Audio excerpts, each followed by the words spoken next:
Do it. We are now live. Hey, everybody. We Hey are y'all. now live on Instagram, Facebook, and YouTube. And we're here with the beautiful Gisele Marcelin here, CEO and founder of the Modern Ruth. How are you, my love? I am doing so good. I am nervous, but I'm so excited. And I just hope that my nerves decrease so I can be able to be used and inspired just even for what 20, 30 minutes, I guess. Exactly. We're only here for just a moment, so let God move through you. Hey, shout out to Lexi in the chat. For those of you guys who are joining us on Facebook or YouTube, join in the conversation because this conversation was super, super deep. It was one I learned a lot about, like biblically. We talked about Ruth and the story of Ruth, which I grew up knowing one thing about Ruth, and then you educated me all about who she was and what she meant to Boaz, right? Now, Yeah. we talked about all your story, your journey, and everything. But I would love for you, one, to introduce yourself. Let us know why we're here, what part of your journey you're in, and then we'll get into the conversation.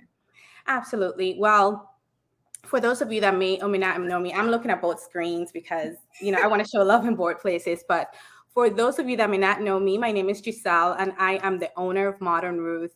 And Modern Ruth essentially is a brand that empowers purposeful women to look and live confidently without losing their, pizzazz. And so I wanted to create what I wanted to become because I know that was going to be easier to not pretend.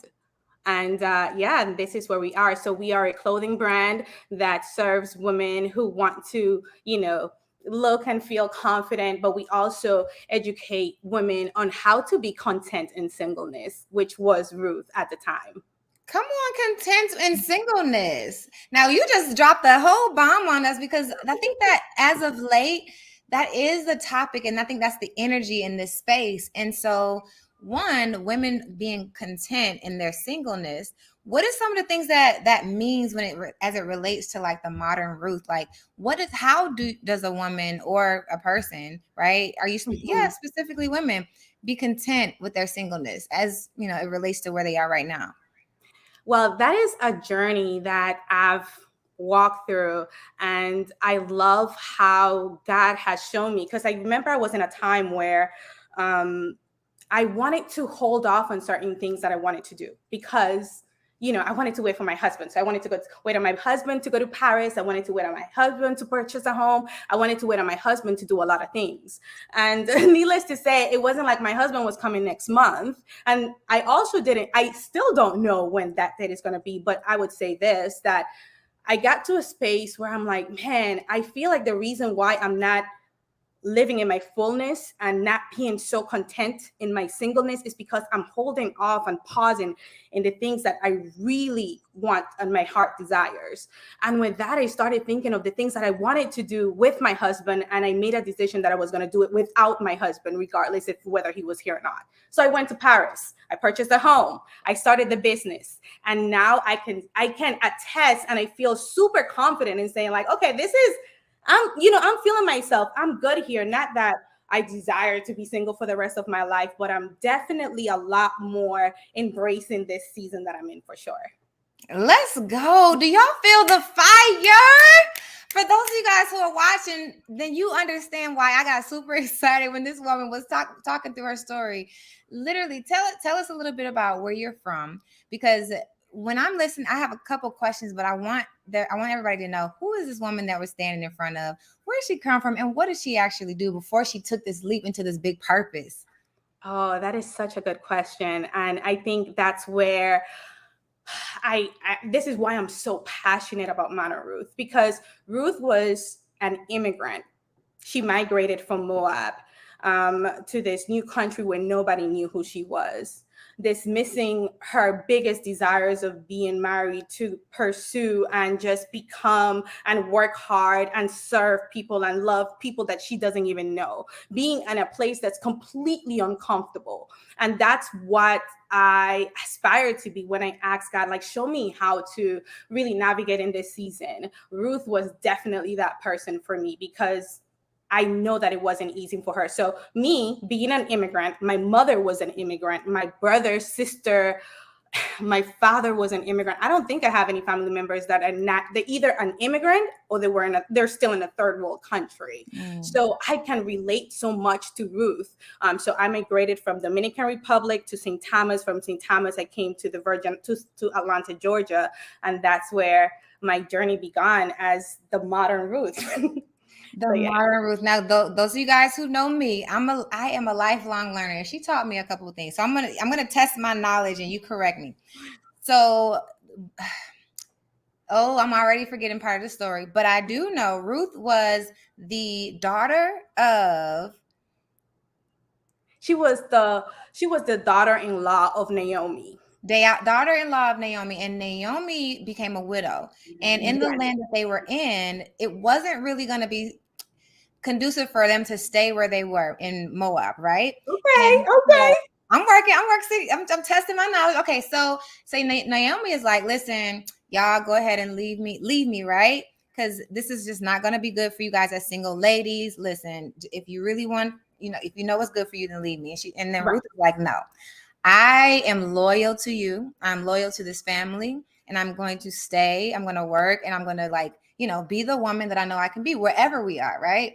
Exactly. And then she then she went to the garden to pick the wheat, right? Well, yeah, she was in a kind of like a big, I guess, yard. It was kind of like a big landfill where she was just picking the crumbs of the yard of the, like, these cornfields of the corns that was coming out from like the trucks. And that landfill was owned by the richest, most crispiest, I wanted to say he was licious. He was like 6'4".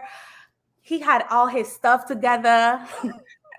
Sound like the modern day high value man, right? High value man, right? Right.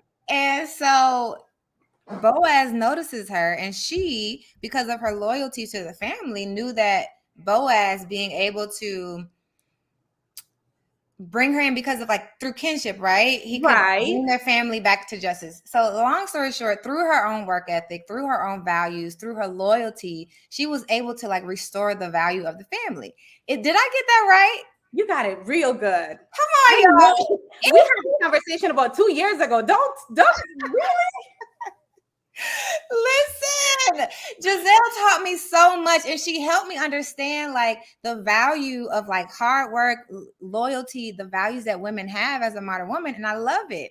So all of the things that you just shared, I'm thinking about, the preparation that a woman goes through to be that woman that you said, to be that content woman in her singleness, to be prepared for marriage or the life that she sees in the future. So as you think about that preparation that Ruth did, or that even you did in your own story, what does that look like to get to the destination? That's such a good question. When I was thinking about the journey of Ruth and her becoming, and the things that she had to give up and the things that she had to put forth, I was thinking about the fact that she had so much going for herself, and she was becoming the person that the person was looking for. Because if you know a little bit of Boaz, you'll know that Boaz was single for a very long time. He could get it if he wanted to, but he was super picky. He didn't just want anybody. And that's why I think people really miss on that part of oh, Ruth was the one who was pursuing Boaz. No, honestly, Boaz heard about Ruth and everything that she was doing for herself. She has a business. She's serving. She has a great character. She has a really good reputation. She's being loved in a town where it's people don't really accept outsiders very much. So it had to take a lot of intentionality to build those bonds. And that shows a lot about what becoming in the season of singleness looks like, which is starting from inward. It's awesome to look pretty from the outside. That's easy, but it's not as easy if you start pruning and growing and stretching. And that's been my journey in comparison to Modern Ruth. I think we're both in that lineage where we're, becoming and evolving the best version of ourselves. And eventually it's going to come to a point where we're going to attract the person that we're, similar to what we're becoming. 100%. 100%. Now, another liking that you mentioned is kind of, going from a land where you don't, or going from a land where where is your home, Mm-hmm. going to America where you had to build new relationships and build the success that you currently have. So when it comes to people who are watching, those who have gone on from corporate America and into entrepreneurship, what does that journey look like? We talked about the ups and downs, right? And how Mm-hmm. you were able to tap into your community to bring you up in those times where entrepreneurship just got really hard, got really tough. So what were some of the things that your journey looked like, even as it parallels Ruth, or just specific to you, that a lot of people just don't know about the journey from corporate to entrepreneurship? Oh, that is that is a question that I hold so dear to my heart, because entrepreneurship is not easy, you know, and I knew that I would have to go through a difficult journey because this is not my country. Just like that was not Ruth country. So I knew that the coming in would be a little, tough, if you know what I'm saying. And so with that said, I knew that I wanted to do a little bit more than what my mom was doing, which was, my mom was housekeeping. That's my dog out here chilling.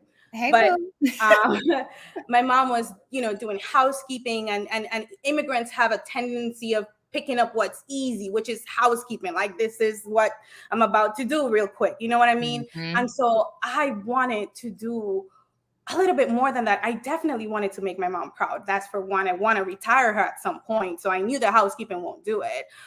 So I went from there to working from one job to the next. And, I realized that it wasn't that difficult when I kind of, promoted the fact that I was bilingual. That was a benefit. I promoted the fact that I was, I'm very personable. People just love me. And I can sell myself very well. So I started moving myself in the corporate business. I became an adjuster. From an adjuster, I became escalations adjuster, and just in the insurance company. And then I moved on to legal field, which is as a case manager, which is nearly being an attorney. And yeah, and so I think it wasn't last year. It was right before COVID started. Was it something like that? It was something like that. Something like We that. lost 2 years when COVID happened. Like, all the stuff that happened in 2 years, I'm like, this is Right. lumped up into one moment. Right. So right before COVID happened, I decided that I wanted to start my own business, with Modern Ruth.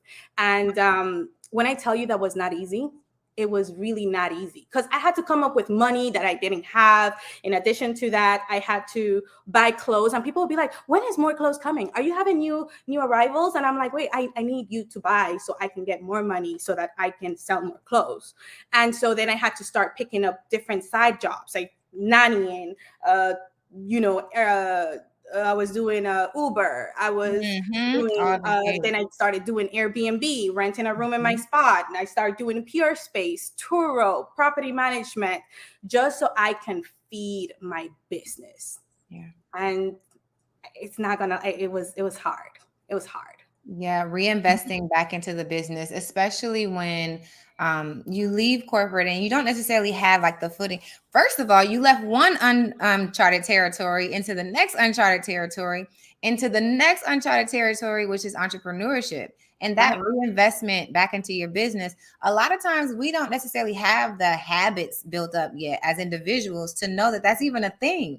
But for you to be super scrappy and be like, listen, I'm gonna start Airbnb. For those of you guys who didn't join, who didn't watch the episode yet, part of actually, we edited it out. But part of the conversation, you actually had a guest call and it's like, listen, gotta get this money, sis. Like, gotta get the money. So to see you actually do it and find scrappy ways to be able to like feed money back into your business, that's actually very admirable. I think that a lot of people need to know that. So to go a little bit deeper into the story, like not the story, but the journey.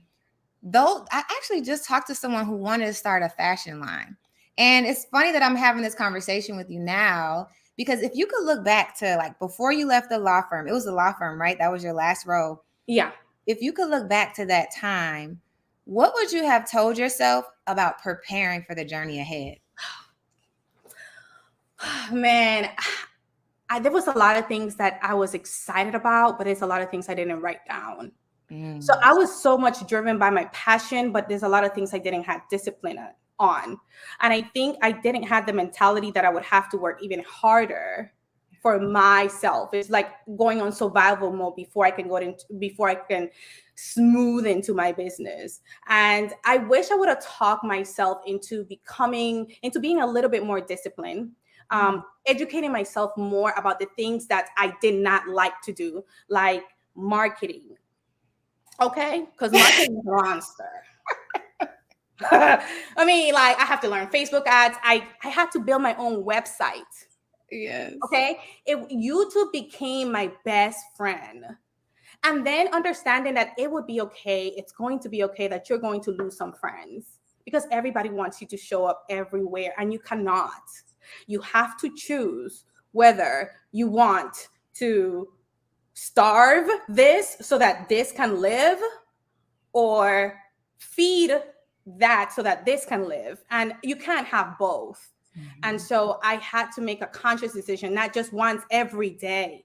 And so it was a lot of self-talking, a lot of renewing of my mind, a lot of trust in God, a lot of trust and building self-confidence, because there's a lot of times I just didn't feel like showing up. But I have a feeling you're going to ask me some kind of question that's going to lead towards like showing up for yourself. We talked about that, it, because we talked about that. And I've been saying this even before we went live, y'all, because it's like, when it comes to self-motivation, right? When it comes, like we oftentimes, it's the external motivation that gets us to take the leap, right? And also that internal motivation. But then when we hit that low in entrepreneurship, it's like, dang, what did I do this for? Like, was I tripping? Yeah. Right. Yeah. And to hear you explain that on the podcast, and how like there have been people around you to pull you up, but then there have also been times where you've had to pull yourself up. Shout out to the community, because they're also on Instagram chatting with us, right? Like, what are some of the things that you had to process, that emotional part of that journey that you had to process to pull yourself up, to do that? Like you mentioned, I was going to ask. Well, definitely. One of the things that I had to process was that the support that I was expecting from the people that I love, I was not going to get that. There was going to be some times where I'm going to be posting something and I'm going to expect the people that were there, that supposed to quote unquote be there for me, to be there for me, and they're not. And I should not have to take that personal. Because what happened is that God started creating relationships with other people that started showing up for no reason. When I tell you, they had this one lady, and I promise you, stranger, was on my Instagram, and she admired my brand, and she DM'd me one day and she was like, "Can I come over and help you do inventory?" And part of me was like, nah, but why not?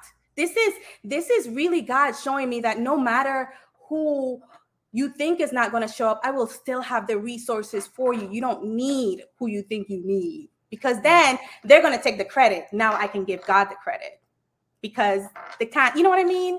And so that was one of the biggest things that I really had to process. Come on. When, like, the fact that when you work and you show people that you are consistent and diligent, that people support, they come and support you, like, that's priceless. That's a part of the journey that a lot of us cannot put out. You have to put yourself out there in order to experience that. Like, even as we process the exit strategy, right? You could, and if you had planned for the discipline and everything ahead of time, shout out to the crew.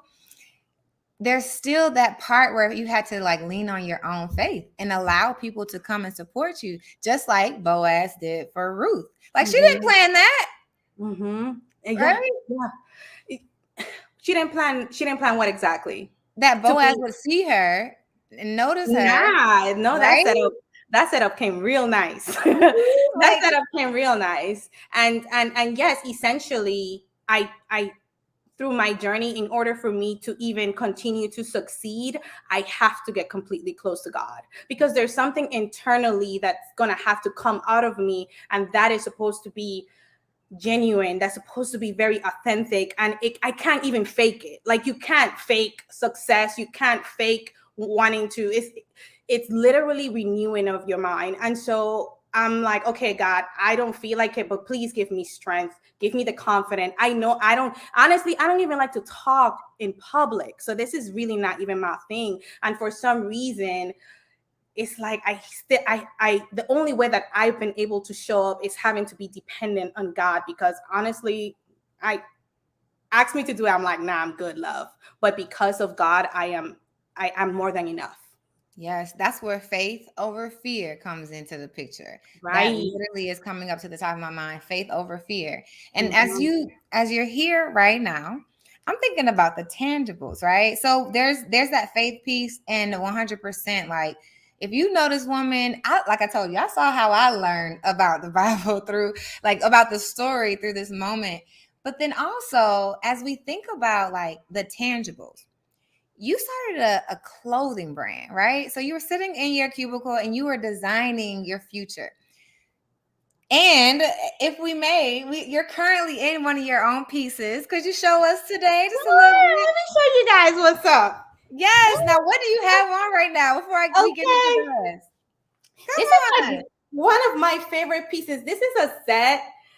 It's a 2-piece set, and it complements my melanin complexion, my chocolate skin. It makes me feel confident, and it's one of many Modern Ruth pieces that when I step out, people will be like, "Oh my gosh, I love your outfit." It just that gives me so much life, and it reminds me why I'm still doing it and why I still need to show up for myself, because my outfits. Thank you, Cassie. She's one of my closest sellers. But my outfits, they were created for the woman who wants to feel edgy and classy, and like, having a little bit of mystery, not showing too much, Yes. but just having a little bit of, edge that's going to give you that sense of confidence and make you feel like, yeah, you're that person in the room. Yes. I say sexy without showing all of your areola. You know what I mean? Like, you could be very sexy and smooth without showing all of your skin. And I love that your line, it kind of just leaves a lot to be discovered. It leaves a lot to be explored. And so I think that's really cool from a person who just admires the brand 100%. Thank you so much. Thank you so much. Absolutely. So so those of you guys who are joining, we are now on the live with Gisele Marcelin from episode 78 of the Work and Play podcast. We got a whole bunch of folks on the Instagram live, y'all, and I cannot say nothing but just representing the house. I know we have some really dope people. We have Sweet Crush. She's an owner from Mango's Restaurant. We have Lauren Ward. She's a realtor. Cassie, she's one of my homies. And there's so much people here that I really, really love. 100%. Before we get into the next part, those of you guys who have questions, go ahead and put it in the chat. For this one specifically, I'm going to be pulling questions from the chat on Facebook and YouTube, as well as on Instagram. So if y'all have specific questions about the journey that y'all didn't know, because here's the thing, you mentioned the part that I put in the podcast in the beginning was, you were like, entrepreneurship gets hard, right? And you don't expose yourself to everyone. So there's part of your journey that the people around you knew about, but there's also part of the journey that people didn't know about, right? And so we did uncover that a little bit today. But for those of you guys who don't know and you want to ask some questions, go ahead and pop it in the chat. We're going to get to it. So as we come up to like 2022 and you've built this brand, you've seen what it feels like to be full-time entrepreneur, you've been in the trenches, you've got your business to where it is. Where are you now? And some of the things that you want to share about your journey or learnings since we last recorded, because that was like last year. Yeah, that was last year. Yeah. And that was like almost like exactly a year ago. I think it was like a year ago, to be exact. It was summertime because you were looking real nice. That's what I can remember. So where am I now? I would say this. I'm still evolving. That's for one. My business is still my first love, and so I had to re-strategize. I realized that I was getting super overworked, and I got to a space where I wasn't enjoying the process anymore. So I think that was my indication that I had to change a few things. And I don't know if you remember when we spoke earlier, I was doing Airbnb, Pure Space, Airbnb, Pure Space, and Airbnb is so demanding. You said and Uber. I was cleaning my own nannying. Yeah. I was doing property management, so I had my own apartments, but then I had managing other people's apartments, and I was stretching myself super thin. Oh, and I was flipping furniture, flipping furniture. Like on like flipping, selling furniture? Yes, girl, I was doing the Oh, you most. are good. The most. The Dang most. it. And so I got to a space where I just didn't had any time to really breathe. And I needed to re-strategize. And because of that, I eliminated a lot of the things that was not being as conducive. Like, and so that I can just fully focus on one job and my business. My job, so I can fund my bills and my business. And I still have an Airbnb, but that's more, I allow that to be residual. So I outsource the cleaning, I outsource a lot of the things so that I don't have to do that much in that regard. I eliminated the property management, but of course I still do Pure Space, which is, a space I use my house for content creation. Content creators come into my house to do photo shoots. So I eliminated a lot of things so I can focus on my job and I can focus on my business. And that's where I'm at today. Mm-hmm. What is it like being 1 foot in and 1 foot out? I think that's a part of the journey that a lot of people are ready to rush and be done with. Mm-hmm. So, like, what is it like for you to be able to maintain the two? Man, that is a good question. And that is something that I was reflecting even today when I got a phone call about something that I wasn't doing at work. And I realized how bonded I am to a sense. Like, I'm so limited. Like, it's not that I mind being told what to do, but I recognize that that this is not my ending place. And sometimes I get little emails or I get overwhelmed at work, and that's just an indication that I need to come home and work harder on my business. And it's hard because when I'm at work, I get so burnt out. What I didn't know, because, like I said, I'm a case manager, and as a case manager, you're supposed to be the gatekeeper of the attorneys, but essentially in this case, I'm more than that. I am the attorney. So I get to delegate every single thing. And that is hard. And the goals are really aggressive. So you really don't have time for other things outside of the job. But the coolest thing happened last week. I came across my HR and she was like, you need to continue pushing your business. You need to be on the side shopping for clothes because this looks good. Yeah. And I realized that, okay, I need to continue to calibrate my balance, if that's the right word, until I get to a sweet spot where I have energy for both. So that's what I'm working on. I feel better than when I started. Because when I started, I wasn't doing much of anything for Modern Ruth. But now I'm in a space where I'm learning the job and I'm realizing like, oh, I can actually do this. I can do both. And it's okay. I can do this on its own. I can do that on the side. And you can. Yeah. And the fact that there's so many ladies out here who love, want, and need your clothing as well as the mission, it's like you gotta keep going, sis. You gotta keep going. Now, I think it's really coincidental that like part of the story, if you guys saw the episode on the Work and Play podcast, was like your HR woman at the time, your HR connect at the time was like, listen, sis, I know this is what you got going on, but supportive of your side hustle. And now you're in a situation like that again, where it's like, no, sis, you need to be. That is, how funny is that? No, my HR purchased clothes for me last week. And the week before that, my coworker purchased clothes. I'm like, why? Like, I was so shocked because I was hiding that part of me, because I don't want anybody to feel like, oh, there's competition in my productivity. And so now I can freely be that person, but I really still have to be disciplined. I still have to show that I can show up for work while I'm showing up for myself. And that's where I'm going to earn the respect of my HR as well as respect for myself, because I owe that to myself. It sounds like the corporatepreneur identity is going to be one that gets you to where you want to go in the long run. But it also sounds like you have the awareness of what it takes to maintain your discipline in your job so that you stay employed, right? So that you also have an investor for your business. And I think a lot of people need to hear that. If y'all didn't catch that, hearing that if you focus your energy on one thing, it'll grow, right? But if you remove your attention from one thing, it's gonna deplete. Being a corporatepreneur before you become a full-time entrepreneur requires both of your time and focus in two different areas. Right. And that's the part that we're really hearing right now. Right. It does. It does. And it's not impossible. We don't have to. I know that quitting your corporate, your corporate job it can be easier, but if you're not disciplined to use the entirety of your 8 hours doing what you're supposed to do, then it don't make sense because you're essentially losing money, but you want to make sure that your strategy is to make more money than what you're losing.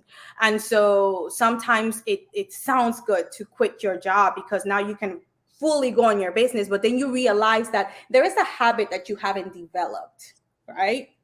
There is a habit that you haven't developed that's going to be so vital and is the heartbeat of your business that's going to make or break your business. And sometimes we realize that like later in the game when we are already so far in and now we're like desperate to come out.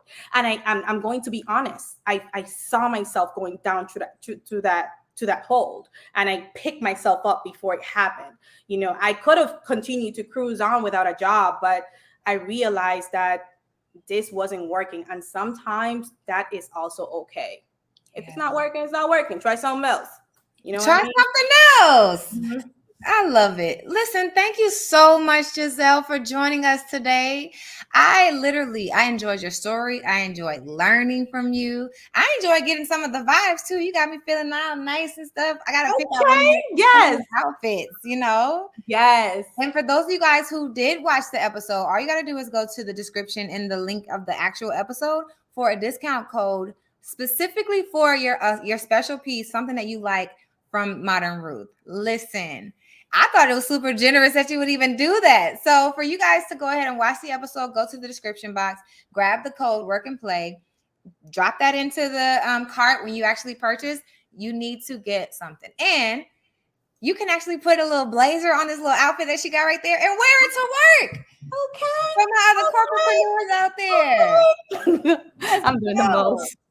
Now on the podcast, you tied us up with like just saying what your inspiration was, right? Your motivation is to inspire other women. And I would love for you to just take the floor is going to be yours for the last couple moments of this episode of the Work and Play replay so that you can leave us with a word, a motivation for those of us who need to hear from you or those of your tribe who need to hear from you. You put me on the spot. Well, I just want to say that one of the things that has helped me tremendously to thrive and to have more good moments than none, because there are going to be some moments that are going to be so difficult that you're going to want to give up, right? Is knowing yourself and knowing what it takes for you to get back up, because you're going to fall, right? But you're going to have to get back up. And so with that, I created this thing that this type of lifestyle. I created a lifestyle. And what does that look like? Like, for example, like what does it take for me to be confident enough to show up for myself? And sometimes it's the most indirect things that you can think of, like working out.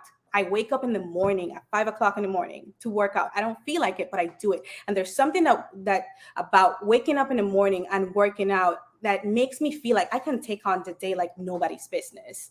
And I should have put this one first, but literally God has been my complete fullest supporter, because he's the one that never leaves. He's the one that never changes. He's the one that I can depend on when I don't feel like it. And he's my creator. So he knows exactly what my desires, the desires of my heart are, so that I can continue to develop on that. And just trusting that, that I am who I am because of him, and that he uses what the people think are foolish. It says in scripture, he uses what the people think are foolish to conform the wise. And secondly, stop looking for friends to support you. Family, it's okay if they don't support you. This is your journey. This is your business. This is your life. This is your lane. Stop comparing yourself to other people and other people's success. There's a lot of people pretending, and they're not even they're not even as successful as you think. So really create your lane, make it your own. Stop comparing, seek God, create a lifestyle that works for you, that makes you feel good about yourself. Because if you don't feel good, there's no way you're going to show up. And just always remember that this is not even just about money. This is about yourself. This is about you becoming the best version of yourself. And that's not going to look like anybody else's. It's not going to be pretty. It's not going to always be fun. Entrepreneurship is not about being a boss. It's about being a servant. It's about serving people and showing up for people. And sometimes, and one last thing, because I know I'm all over the place, but I'm seeing a lot of things about self-love, and I'm realizing that as far as self-love and business and making money, that sometimes is not pretty. It's not what social media makes it look. Self-love it means being hard on yourself, and holding off on certain things, on gratification, so that you can have that end goal of, having that fullness at the end. It doesn't come at the beginning. So let's continue to build. That was a hard truth for some of you guys. I'm sorry. That right there. She left us on a really good and hard truth, because it might not necessarily be beautiful at the beginning, but it's so worth it and it's purposeful.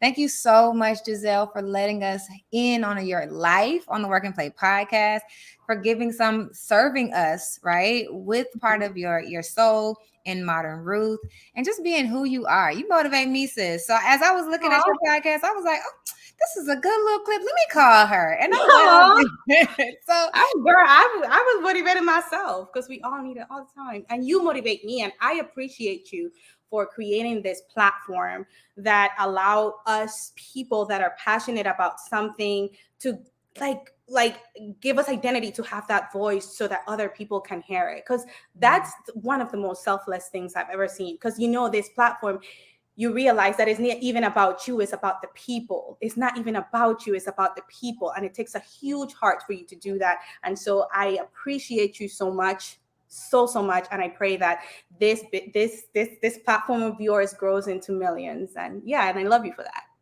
Come on, you heard that, guys. For those of you guys who are watching on YouTube and on Facebook, thank y'all 100% for watching the Work and Play podcast and for taking a glimpse into Gisele's life. Y'all literally, like I say, y'all literally robbed the bank, because these people are wonderful and Gisele is amazing. So until next time, we're going to see y'all again on Friday at 7 p.m. for the Work and Play replay. Peace out, guys. Bye. Bye.